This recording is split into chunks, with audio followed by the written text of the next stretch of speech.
അമേരിക്കയുടെ തീരുവ യുദ്ധത്തിന് പിന്നാലെ ഇന്ത്യയോട് കൂടുതൽ അടുത്ത് റഷ്യ.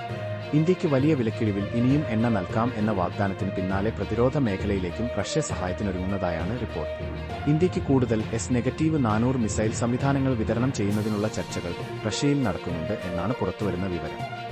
പൗരത്വ ഭേദഗതി നിയമത്തിലെ ചട്ടങ്ങളിൽ നിർണായക മാറ്റവുമായി കേന്ദ്ര സർക്കാർ.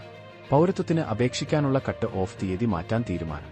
2014 നിന്ന് 2024 ആക്കി മാറ്റിയാണ് ഉത്തരവിറക്കിയത്.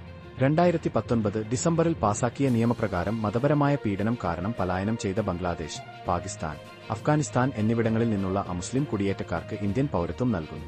നേരത്തെ 2014 ഡിസംബറായിരുന്നു അവസാന തീയതി. ഇന്ത്യക്കെതിരായ US പ്രസിഡന്റ് ഡൊണാൾഡ് ട്രംപിന്റെ നടപടിക്കെതിരെ പരോക്ഷ വിമർശനവുമായി വിദേശകാര്യ മന്ത്രി എസ് ജയശങ്കർ. മാറിക്കൊണ്ടിരിക്കുന്ന ആഗോളക്രമം രാജ്യങ്ങളെ അവരുടെ തന്ത്രങ്ങളെയും പങ്കാളിത്തങ്ങളെയും കുറിച്ച് പുനർവിചിന്തനം നടത്താൻ നിർബന്ധിതരാക്കുന്നുവെന്ന് എസ് ജയശങ്കർ പറഞ്ഞു. US-ഇന്ത്യ ബന്ധത്തിലെ വിള്ളൽ തന്നെയാണ് അദ്ദേഹത്തിന്റെ വാക്കുകളിൽ പ്രകടമാവുന്നതെന്ന് വ്യക്തമാണ്. എന്നെ തല്ലേണ്ടമ്മാവാ, ഞാൻ നന്നാവില്ല എന്ന അവസ്ഥയിലായിരുന്നു മലയാളികൾ സ്നേഹത്തോടെ ആനവണ്ടി എന്ന് വിളിക്കുന്ന KSRTC വളരെയേറെ കാലമായി. പഴുകിത്തുരുമ്പിച്ച വണ്ടികൾ, സമയത്തിന് ഓടി എത്താത്ത അവസ്ഥ, ജീവനക്കാർക്ക് ശമ്പളമില്ല, കാലങ്ങളോളം നഷ്ടത്തിലോട്ടം, അങ്ങനെ പോകുന്നു കാര്യങ്ങൾ.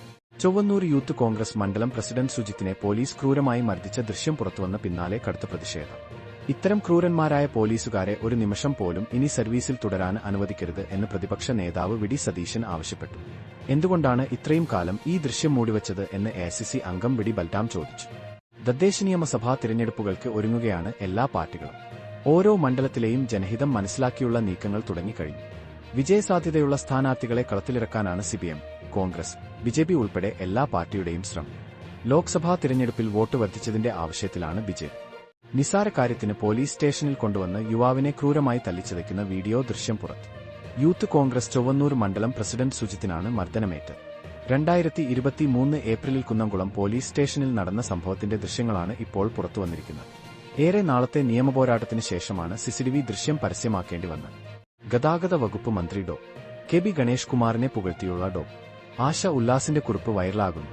ജനങ്ങളെ കേൾക്കാനും പഠിക്കാനും ഉള്ള മനസ്സുള്ള മന്ത്രിയാണ് ഗണേഷ് കുമാറെന്നും ഗതാഗത വകുപ്പിന്റെ ചരിത്രത്തിൽ ഇതുപോലെ ഒരു ആദ്യമായാണ് എന്നും ആശ ഉല്ലാസ് പങ്കുവച്ച കുറിപ്പിൽ പറയുന്നു. സിനിമാ രംഗത്തിനു നിന്ന് തൽക്കാലം വിടപറഞ്ഞ നടൻ വിജയ് സമ്പൂർണമായി രാഷ്ട്രീയക്കാരനാകുന്നു. തമിഴ്നാട്ടിൽ സംസ്ഥാന വ്യാപക യാത്ര തുടങ്ങാൻ ഒരുങ്ങുകയാണ് അദ്ദേഹം.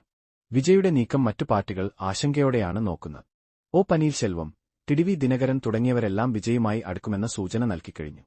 തൃശൂർ ലുലു മാൾ വിവാദത്തിൽ പ്രതികരിച്ച് Lulu group chairman MA Yusuffali.